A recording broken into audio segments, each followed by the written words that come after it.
দেখুন বেশ ভালো করে মিশিয়ে নিয়েছি, ছুরি নিয়েছি, ছোট ছোট করে গোল গোল করে কেটে নেব। এখানে মিক্সিং জার নিয়েছি, জারের মধ্যে কাঁঠাল দানাগুলো আমি দিয়ে দেব। এর মধ্যে 1 মুঠো পরিমাণে চীনা বাদাম দিয়ে দিলাম।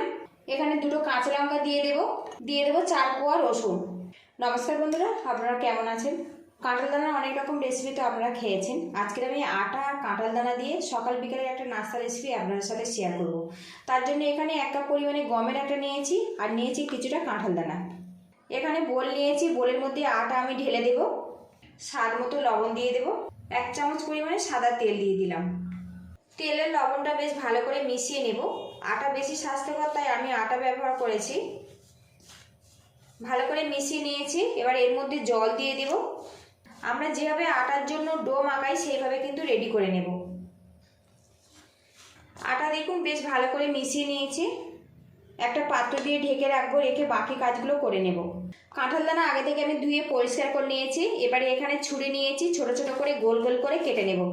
আর এখানে আমার প্রয়োজন মতো নিয়েছি, আপনারা কম বেশি করে নিতে পারেন। আর বন্ধুরা, কাঁঠাল দানার মধ্যে কিন্তু প্রচুর পরিমাণে পুষ্টিগুণে ভরপুর। এটা আমাদের খাওয়া কিন্তু স্বাস্থ্যের জন্য ভীষণ ভালো। ছোট থেকে বড় সবাই কিন্তু এটা খেতে পারে। অনেকে কাঁঠাল দানা খেতে পছন্দ করেন না।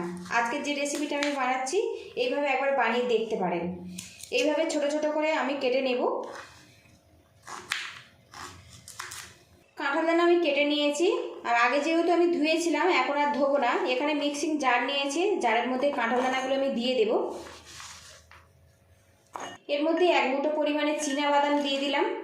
এটা একদমই অপশনাল বন্ধুরা, তবে দিলে কিন্তু খেতে খুব ভালো হয়।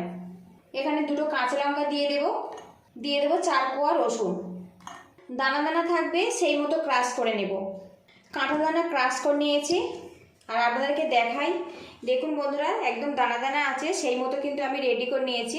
এর মধ্যে কিন্তু কোনো রকম জল ব্যবহার করা যাবে না। এই দেখুন, এইরকমভাবে কিন্তু রেডি করে নিতে হবে। এদিকে প্যানটা গরম করে নিয়েছি। এর মধ্যে 1 চামচ পরিমাণে সাদা তেল দিয়ে দিলাম। দিয়ে দেবো সামান্য পরিমাণে গোটা জিরে। জিরেটা ভাজা ভাজা করে নেব। এবারে এর মধ্যে দিয়ে দেবো পেঁয়াজ কুচি। একটা বড় সাইজের পেঁয়াজ, সেটা কুচিয়ে নিয়েছি, এর মধ্যে আমি দিয়ে দিলাম। পেঁয়াজটাকে হালকা করে ভেজে নেব। এবারে এর মধ্যে দিয়ে দেবো কাঁঠাল দানা। বেশ কিছুক্ষণ নাড়াচাড়া করে কাঁঠাল দানাটা ভাজা ভাজা করে নেব। এতে কাঁঠাল দানাটা সিদ্ধ হয়ে যাবে আর মুচমুচেভাবে তৈরি হবে। বেশ কিছুক্ষণ নাড়াচাড়া করে নিয়েছি আর এখন কিন্তু কাঁঠাল দানাটা বেশ মুচমুচেভাবে ভেজে নিয়েছি, সিদ্ধও হয়ে গেছে। আর এখন দেখুন প্যান থেকে বেশ ছেড়ে ছেড়ে আসছে। এইভাবে কিন্তু রেডি করে নিতে হবে। স্বাদ মতো লবণ দিয়ে দেব, সামান্য পরিমাণে হলুদের গুঁড়ো, সামান্য পরিমাণে জিরের গুঁড়ো। আমি এখানে কাঁচা লঙ্কা ব্যবহার করেছি, সেই জন্য গুঁড়ো লঙ্কা ব্যবহার করব না। ভালো করে মিশিয়ে নেব। আর বন্ধুরা, আপনারা কিন্তু লবণটা শেষের দিকে ব্যবহার করবেন। প্রথম দিকে ব্যবহার করলে কাঁঠাল দানা থেকে জল ছেড়ে দেবে আর এরকম ঝরঝরে করে কিন্তু ভাজা যাবে না। কাঁঠাল দানাটা পুরোপুরি ভালো করে ভেজে নিয়ে তারপরে লবণ অ্যাড করবেন। মশলার সাথে বেশ ভালো করে আমি মিশিয়ে নিয়েছি। সব শেষে দিয়ে দেবো ধনেপাতা কুচি। আবারও ভালো করে মিশিয়ে আমি গ্যাসের লিডটা বন্ধ করে দেব।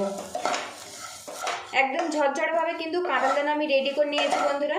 আর এইভাবে বানিয়ে কিন্তু আপনারা রুটি পরোটার সাথে কিন্তু পরিবেশন করতে পারেন, খেতে কিন্তু খুবই ভালো লাগে। এবার এটা আমি নামিয়ে নেব। আর দেখুন বন্ধুরা, কি সুন্দরভাবে রেডি হয়েছে। দেখুন,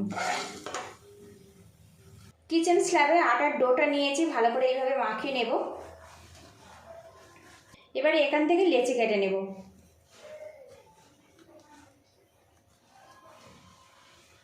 এক কাপ আটাতে আমার 4টে লেচি হয়েছে।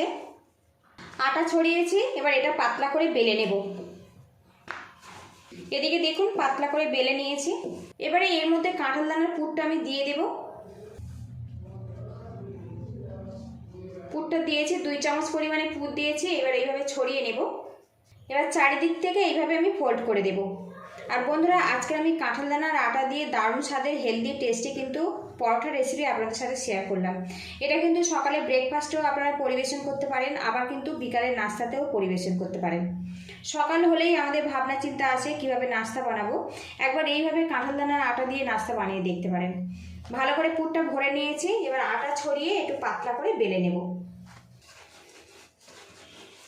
আর বন্ধুরা, আটা কাঁঠাল দানার এই রেসিপিটা যদি ভালো লাগে বাড়িতে বানাবেন। আর কেমন হয়েছে অবশ্যই কিন্তু কমেন্ট বক্সে জানাবেন।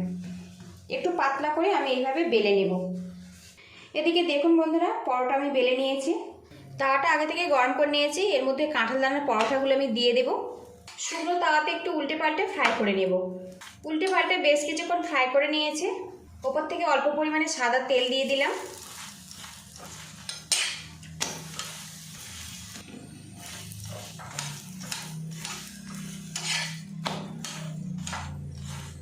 আপনারা তো অনেক রকমভাবে পরোটা বানিয়ে খেয়েছেন, কাঁঠাল দানার পরোটা একবার এইভাবে বানিয়ে দেখতে পারেন।